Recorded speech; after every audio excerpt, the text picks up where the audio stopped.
Recebendo sem trabalhar, Polícia Federal indicia 27 médicos do Hospital Universitário de Florianópolis. Alguns deles nunca compareceram ao trabalho durante os 5 anos de investigação.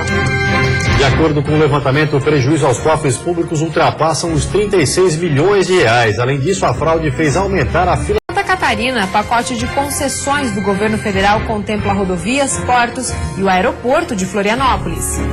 Justiça de olho nas horas-aula. O Ministério Público vai avaliar a cada 15 dias o calendário das escolas estaduais que foram prejudicadas pela greve dos professores. Depois do certificado, a obrigação. Agroindústrias catarinenses devem se adaptar às exigências dos novos mercados depois da certificação de área livre de peste suína clássica. Quantidade desta terça-feira já está no ar.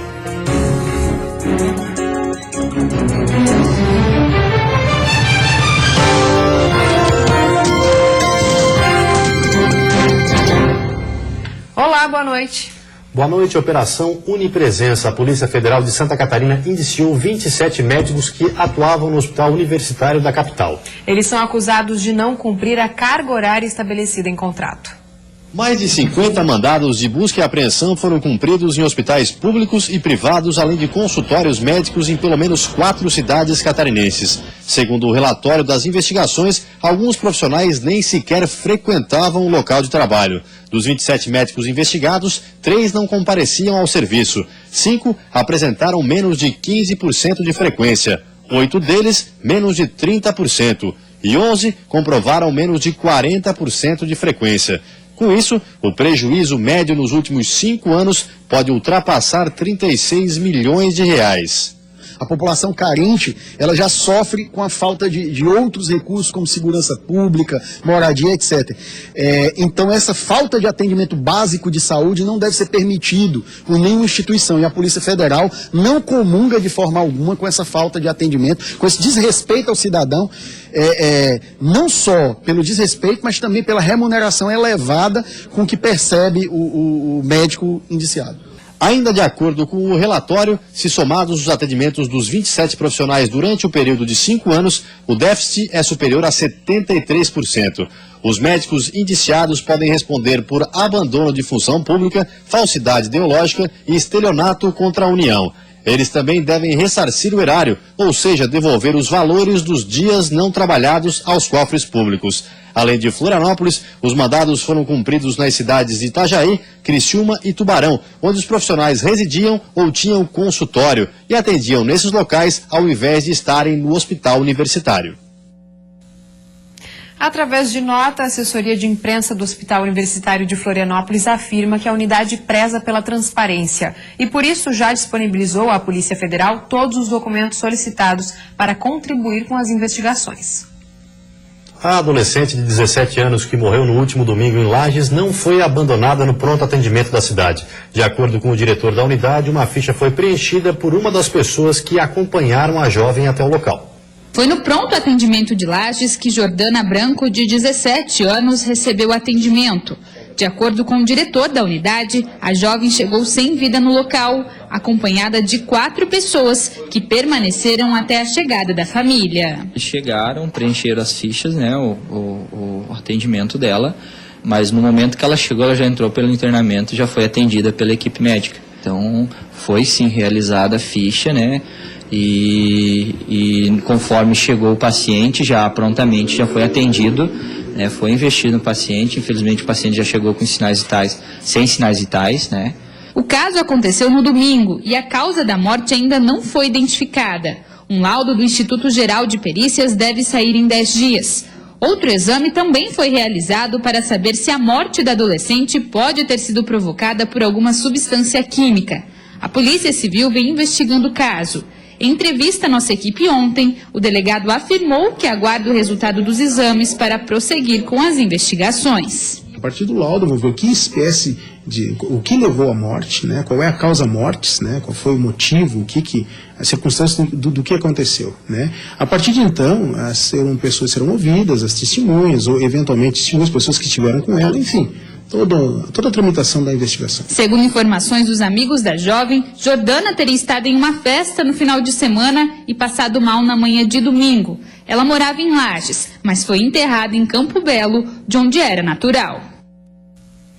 Após o anúncio de paralisação da reforma do CASEP de Itajaí, o Departamento de Administração Socioeducativa anunciou que o convênio com a ONG que administra o local será rompido. Segundo o DEAD, os resultados negativos e a falta de prestação de contas por parte da ONG Cidepasc levaram ao anúncio do rompimento do convênio. Com isso, o Estado deve assumir a reforma, iniciada há quase um mês. Mas, se o fato realmente se concretizar, a obra não terá um prazo definido para que seja concluída, já que será preciso abrir uma licitação.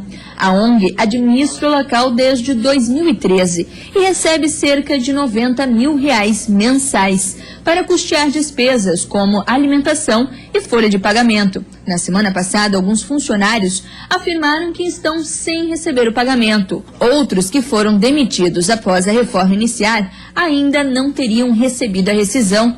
O prédio foi interditado pela Justiça no final de abril por apresentar irregularidades e só será reaberto após a reforma. A obra está orçada em R$160 mil. Após a conclusão, o local deve voltar a abrigar 30 internos.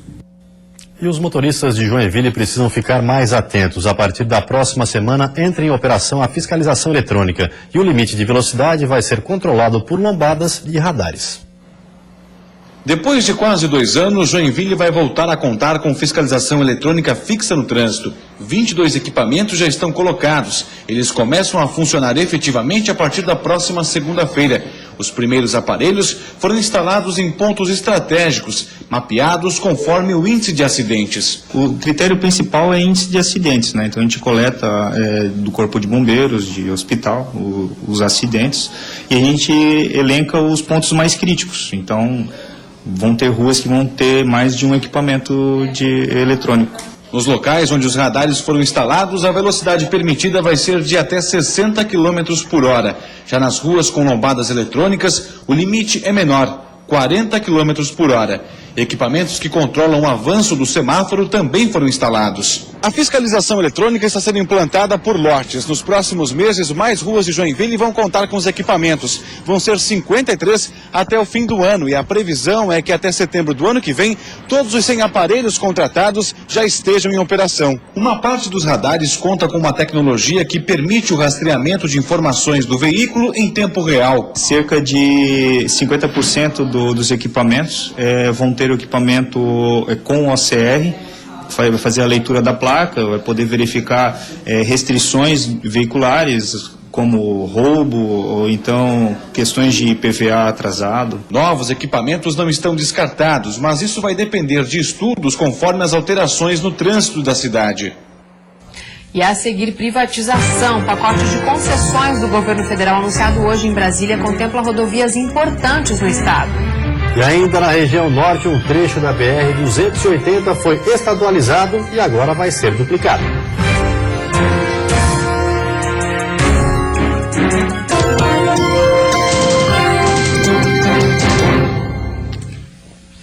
Investimentos de peso para o estado. Rodovias de Santa Catarina serão contempladas no pacote de concessões do governo federal.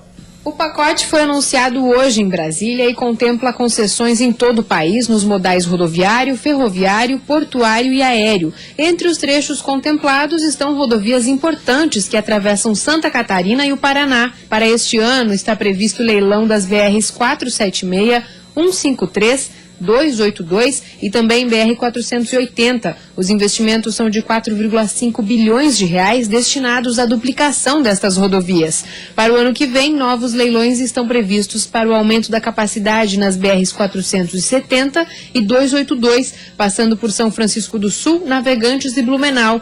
Para 2016, a BR-101 também deve ser contemplada no trecho entre Palhoça até a divisa com o Rio Grande do Sul. O Porto de Itajaí e o Porto de São Francisco Francisco do Sul também estão incluídos no pacote de concessões, com previsão de investimentos de 103,4 milhões de reais. Outro ganho é para o aeroporto de Florianópolis, considerado o 14º mais movimentado do país. Nós temos problemas sérios de mobilidade e isso prejudica a nossa produtividade, a nossa competitividade. Com essas obras feitas no sistema de concessão, nós vamos ganhar o novo aeroporto de Florianópolis rapidamente, a duplicação de praticamente todas as rodovias federais, melhorias nos portos, né? Então, há de fato um momento muito importante para nós. Na região norte de Santa Catarina, um trecho de uma das rodovias federais mais importantes para o escoamento da produção catarinense foi estadualizado. Cerca de 9 quilômetros da BR-280, que agora estão sob responsabilidade do governo estadual, serão duplicados. O perímetro urbano entre Guaramirim e Jaraguá do Sul é um dos trechos mais movimentados da BR-280. A área não foi contemplada no projeto de duplicação da rodovia federal porque ficou de fora do terceiro lote, já que um contorno viário está em construção. Com o grande fluxo de veículos, o governo de Santa Catarina pediu à União para que cedesse ao Estado os cerca de 9 quilômetros. A espera acabou no fim do mês passado com a aprovação do DENIT, mas a estadualização só foi oficializada nesta semana. Esse trecho urbano ele é de fundamental importância em razão de que o escoamento da produção se dá através dele. Além disso, nos dias atuais há um problema grave de locomoção no local, com grandes congestionamentos em função da lentidão do trânsito. São 9 quilômetros entre o portal de Jaraguá do Sul até o entroncamento com a rodovia do Arroz. O processo de licitação para duplicar o trecho foi realizado antes mesmo da estadualização ser oficializada. Um consórcio formado por 3 empresas venceu a concorrência. As obras devem começar assim que a ordem de serviço for entregue. O prazo para a execução dos trabalhos, que inclui a construção de 4 viadutos e 3 passarelas, é de 36 meses. Em função dessa demanda de tempo que houve para adequação da cedência do trajeto, da estadualização, como é popularmente conhecido, haverá uma adequação da própria licitação em razão de correção de preços que foram à época ofertados e que proximamente a gente acredita que essas obras possam ser iniciadas. Com a estadualização, o posto da Polícia Rodoviária Federal que fica no trecho deve ser transferido para outro local que ainda vai ser definido. A transferência da unidade policial já estava prevista com a duplicação dos 3 lotes da BR-280. E a seguir, restituição do imposto de renda. O primeiro lote vai ser pago no dia 15 e quem precisa retificar a declaração pode fazer pela internet. E ainda agroindústrias do estado devem se adaptar às exigências depois da certificação de área livre de peste suína clássica.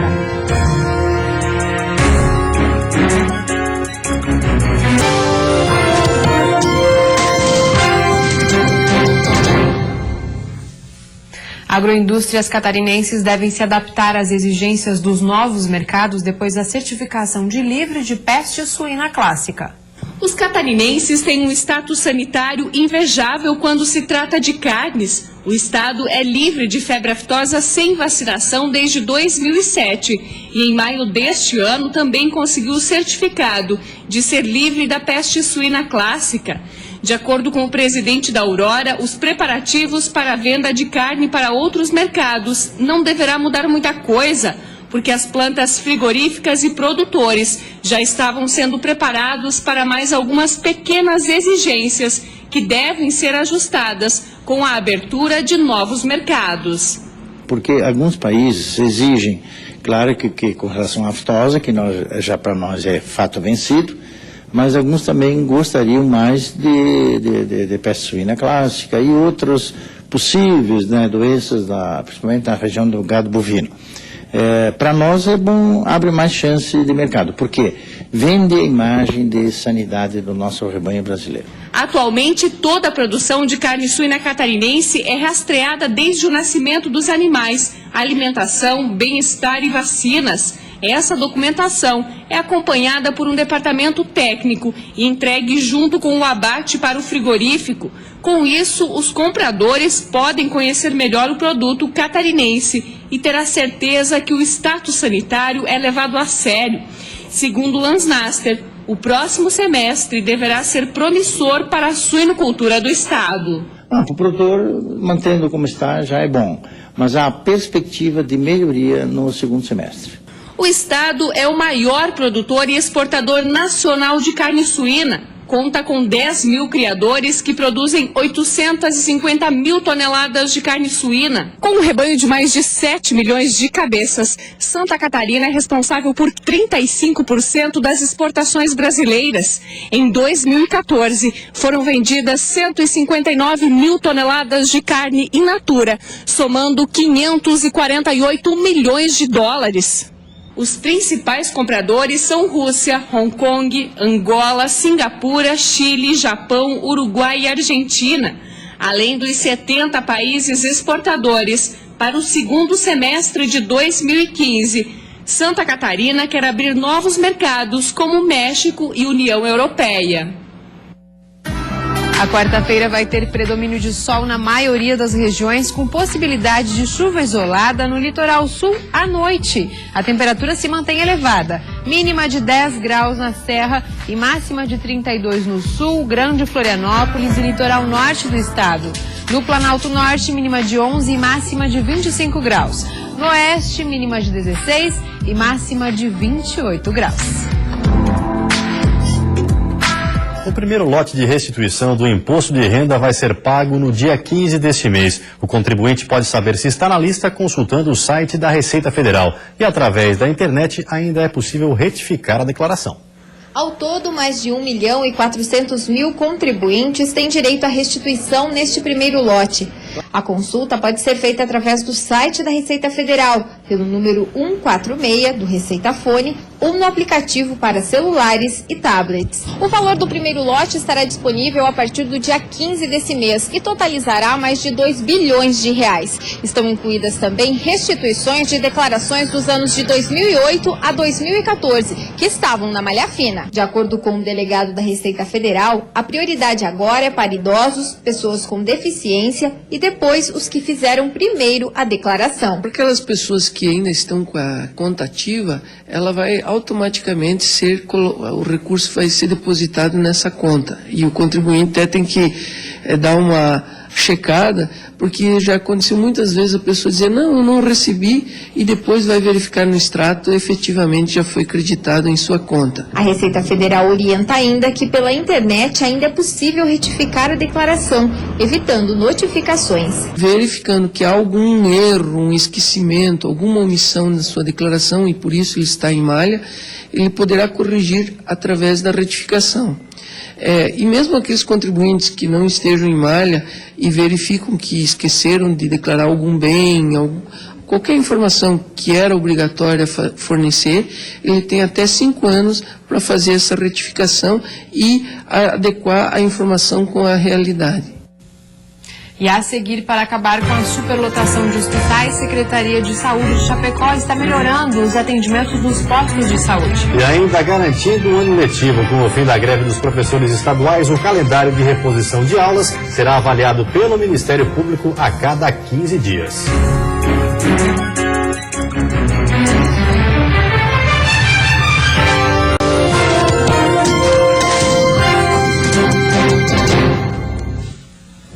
A Secretaria de Saúde de Chapecó está melhorando os atendimentos nos postos de saúde para desafogar a superlotação dos hospitais da criança e do regional. Diariamente são realizadas cerca de 2.000 consultas na rede municipal de saúde em Chapecó.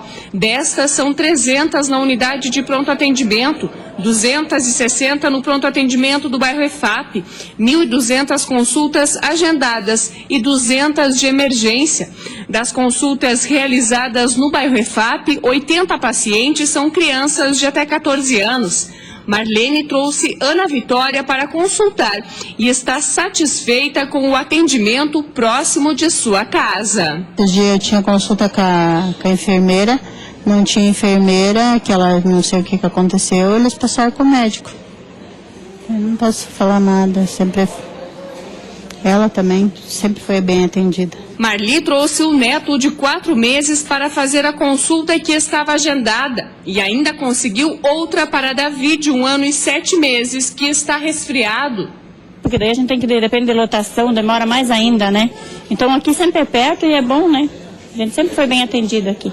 Melhorar o atendimento nas unidades de saúde e nos pronto-atendimentos é a meta para desafogar a superlotação dos hospitais da criança e o Regional do Oeste, e para que as pessoas possam ser atendidas próximo de suas residências.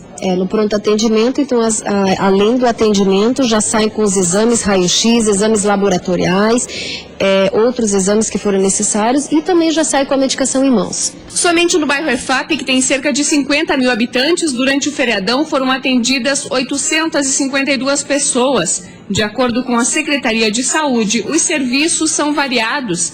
Nos primeiros meses deste ano, neste bairro, já foram realizados 8.300 atendimentos de urgência e emergência, além de serviços especializados. R$300 mil por ano. Este é o prejuízo que ações de vandalismo em escolas da Serra estão causando aos cofres públicos. O dinheiro que poderia ser investido em melhorias para a comunidade escolar acaba sendo utilizado para consertar as depredações. A escola mais recente a ser depredada foi essa no bairro Petrópolis, em Lages. O fato aconteceu há 2 semanas, mas as marcas do vandalismo ainda estão presentes. O alvo foi o ginásio. Mais de 30 itens de educação física foram roubados e até queimados. Agora tá difícil, porque eu e meus amigos, a gente jogava basquete, derrubaram as bolas e não tem uma para jogar mais. Porque a gente ficou uns 2 dias sem material pra gente fazer educação física, porque a professora não tinha corda, não tinha nada, então foi bem triste, foi bem ruim. Mas essa não é a única unidade na região a sofrer com o vandalismo. Outras escolas estaduais também vêm sofrendo com esse tipo de ocorrência. O resultado é um prejuízo anual de R$300 mil aos cofres públicos. O problema é que essa verba, que deveria ser destinada para a melhoria nas escolas, acaba tendo que ser utilizada nos reparos das unidades escolares que são alvos de depredação. Para repor materiais, investir em segurança, em reforçar portas, trancas, e isso acaba dificultando um pouco mais nosso trabalho. De acordo com o gerente de educação, as unidades possuem câmeras de segurança e estão sendo registrados boletins de ocorrência na delegacia. Mas isso não está sendo suficiente para inibir os vândalos e punir os autores. Por isso, ainda neste semestre, projetos serão desenvolvidos nas salas de aula para trabalhar a prevenção deste tipo de crime. Nós acreditamos muito que o conhecimento com significado pode mudar a realidade interna e externa das escolas. O Ministério Público de Santa Catarina vai acompanhar de perto o retorno dos professores que estavam em greve. Uma portaria para a reposição das matérias foi assinada ontem pelo governo.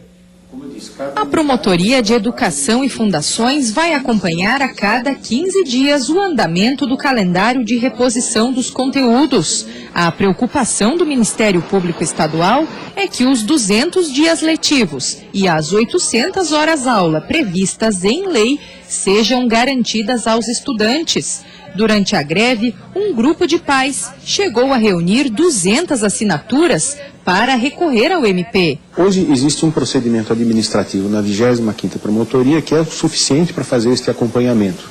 Evidentemente, caso haja necessidade de algum outro procedimento ou alguma outra providência, a promotoria vai tomar esta providência. Os professores da rede estadual de ensino paralisaram as atividades por 72 dias, o maior período já registrado no estado, por um novo plano de carreira para os profissionais e por discordância no regime de contratação. O sindicato da categoria levantou que em pelo menos 800 escolas, das 1.111, houve reflexos da greve. Com o retorno oficial às atividades nesta semana, a expectativa é saber quanto tempo vai levar para normalizar o ano letivo. De acordo com o governo, as regiões mais afetadas foram o sul do estado e a Grande Florianópolis, além das cidades de Itajaí e Joinville. Nestes casos, o calendário pode avançar até mesmo depois do Carnaval de 2016. A Secretaria de Estado da Educação, que estimou em 12% a adesão máxima registrada no período de greve, calcula que dos 550 mil alunos, pelo menos 20 mil ficaram sem aulas. O plano de reposição já está sendo elaborado e deve ser conhecido em 15 dias. Nós temos o prazo de 25 de junho para que todos os planos sejam encaminhados para a gerência regional de educação, que vai fazer a homologação dos planos. E vem aí o Jornal da Band. Uma ótima noite para você. Até amanhã. Boa noite. Até amanhã.